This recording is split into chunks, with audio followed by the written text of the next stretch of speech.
रायसेन की बेगमगंज से चलकर आई एक बिटिया साक्षी कुशवाहा, मैं उसको आमंत्रित कर रहा हूं। हमारे समाज में प्रतिभाओं की कमी नहीं है, सिर्फ उन्हें निखारने के लिए आवश्यकता है तो सिर्फ प्लेटफॉर्म की जोरदार तालियां बजाइए इस बेटी के लिए, साक्षी कुशवाहा।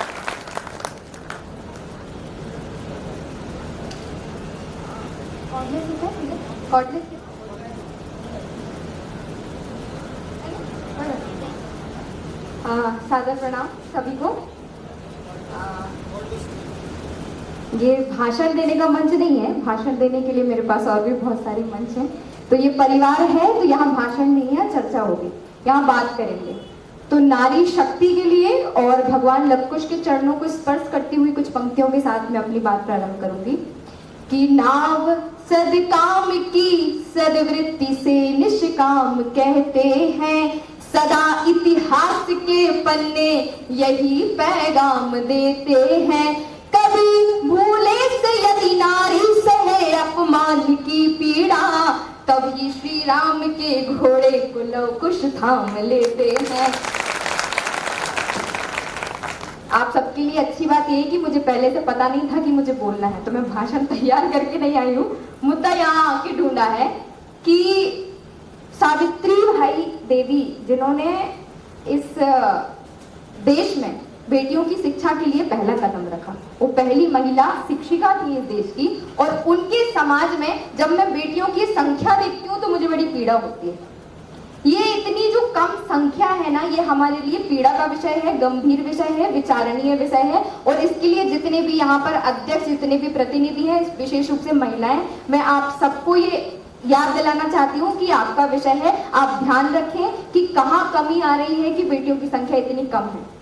और आप सभी ये ध्यान रखें कि अगली बार जब ये प्रतिभा सम्मान समारोह हो तो बेटियों की संख्या इतनी ज्यादा हो कि गोपाल भैया यहाँ से नाम लेते लेते थक जाएं।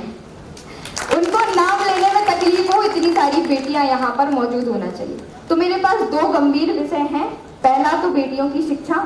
हम चाहते हैं कि हमारी बेटियां यहाँ आके दहाड़े, यहाँ आके बोले। जब हम सीमा दीदी को देखते हैं कि वो देश की सर्वोच्च न्यायालय में और दहाड़ती हैं और दोषियों को फांसी के फंदे तक पहुंचाती, तब हम सब गर्व करते हैं। लेकिन हम अपनी खुद की बेटियों को शिक्षा तक पहुंचाने में डरते हैं।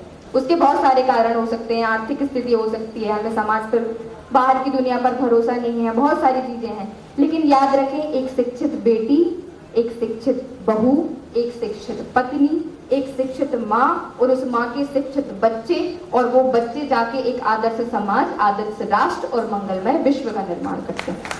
तो नींव यहाँ से शुरू होती है। पहली कड़ी ये है, पहली कड़ी हम हैं, हमसे शुरुआत होगी तब जाके हम आदर्श समाज का निर्माण कर पाएंगे।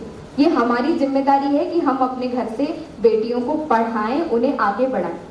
और अधिकार और कर्तव्य जुड़े हुए हैं। इंग्लिश में कहते हैं कि rights and duties are corresponding, they all are interconnected, correlated, आप इनको अलग नहीं कर सकते। तो अगर आपको अधिकार मिलता है तो उसके साथ में कर्तव्य जुड़ के आता है। तो यहाँ जितनी बेटियां हैं उनसे मैं ये कहना चाहूंगी कि अगर आपको शिक्षा का अधिकार आपके माता पिता दें तो कर्तव्य आपका बनता है कि आप उनका मान सम्मान बना के रखें।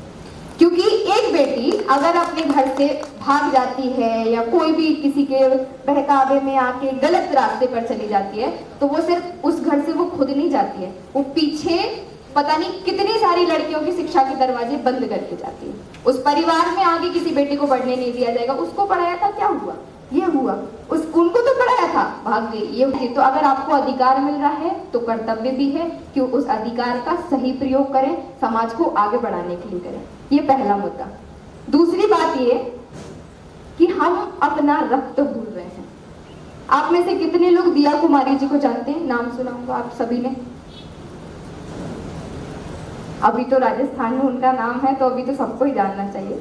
तो दिया कुमारी जी ने, जब राम जन्मभूमि की बात आई थी तो पूछा गया था कि श्री राम का अगर कोई वंशज यहाँ पर है तो वो बताइए। तो उन्होंने सुप्रीम कोर्ट में प्रमाण देने के लिए वो तैयार थी कि हम श्री राम के बड़े बेटे कुश के 307वें वंशज हैं।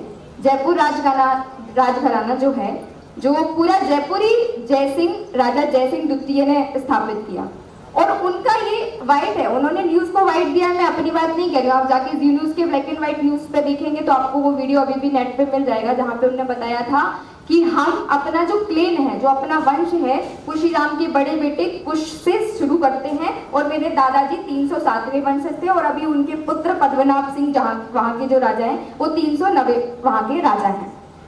तो कोई क्या ये हिम्मत करेगा कहने की कि दिया कुमारी क्षत्रिय नहीं है? आप सूर्यवंशी क्षत्रिय है ना, आप सभी कुश के वंशज हैं। लेकिन मुझे यहाँ ये सुन के बड़ी पीड़ा होती है जब मैं कुशवा समाज के बारे में सुनती हूँ, तो अन्य समाज का सिर्फ इतना होता है, तुम लोग कुशवा, आप लोग तो सब्जी बेचते हो ना, काशी आप लोग, तो हमारी पहचान बस इतनी बची है। तो मुझे एक तो गुस्सा भी आता है सुन के, लेकिन गुस्सा उन लोगों से ज्यादा अपने खुद पे आता है कि हमने उनको मौका दिया ये कहने का। हम अपने रक्त को भूलें कि आप क्षत्रिय हैं, कि आप श्री राम के बड़े बेटे कुश के वंशज हैं। हम अपने आप को नहीं जानते, इसलिए हम दूसरों को नहीं बता पा रहे हैं, इसलिए हमारे बच्चे 4 लोगों के बीच खड़े होकर नहीं बोल पा रहे। मैं यहाँ ये खड़े होकर इसलिए बोल पा रही हूँ क्योंकि मेरे माता पिता ने मुझे बताया, और मुझे पता है तो मैं आगे चल के अपने बच्चों को बता पाऊंगी। तो ये जो रक्त है, ये जो क्षत्रिय रक्त है, ये इस पीढ़ी में ना सिमट कर रह जाए, इसके आगे तक भी बढ़े, इसके लिए जिम्मेदारी यहाँ बैठे एक एक व्यक्ति की है। और जितने युवा हैं जो आप पढ़ रहे हैं, हम बहुत सारे इतिहास पढ़ते हैं, इस समय में अमेरिका में क्या चल रहा था, ग्रीक में क्या चल रहा था, फ्रांस में क्या चल रहा था, हम सारे इतिहास पढ़ते हैं, खुद का नहीं पढ़ते हैं कि हमारे पूरा का पूरा आमेर कुशवाहा और कछवाहा राजवंश का बसाया हुआ है पूरा। मैं जो लोग अभी यहाँ पर कोई हमारे साथ थी शायद जो राजस्थान और मध्य प्रदेश की बॉर्डर से है, वो शायद ज्यादा रिलेट कर पाएंगे।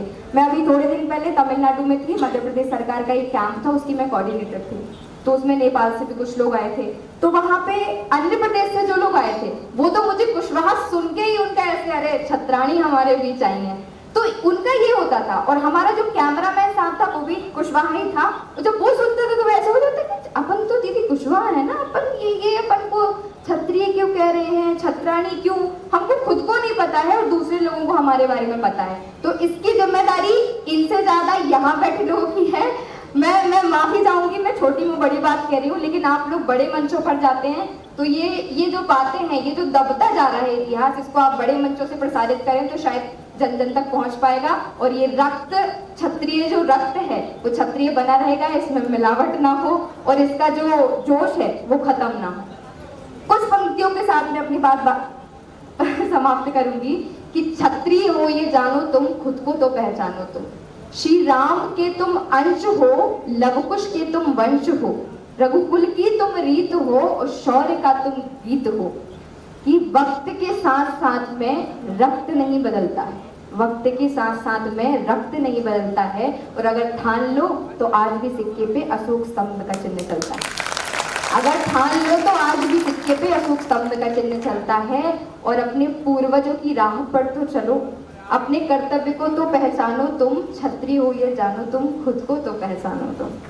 अंत में जितनी भी युवा पीढ़ी यहाँ पर है, एक क्या आदर्श होना चाहिए, मैं यहाँ पे कोई जातिवाद और ये सब फैलाने नहीं आई हूँ। मेरा मुद्दा बस इतना है कि आप जो है वो जाने और वो बने रहें, वो आपकी क्षत्रियता दब ना जाए, मैं बस इतना बताना चाह रही हूँ। बाकी हम सब जानते हैं कि पहला धर्म मानव धर्म, दूसरा राष्ट्र धर्म है, लेकिन जहाँ छात्र धर्म की बात है वहाँ आपको पता होना चाहिए कि आप क्या हैं। तो कथानक व्याकरण समझे तो सुरभित छंद हो जाए, हमारे देश में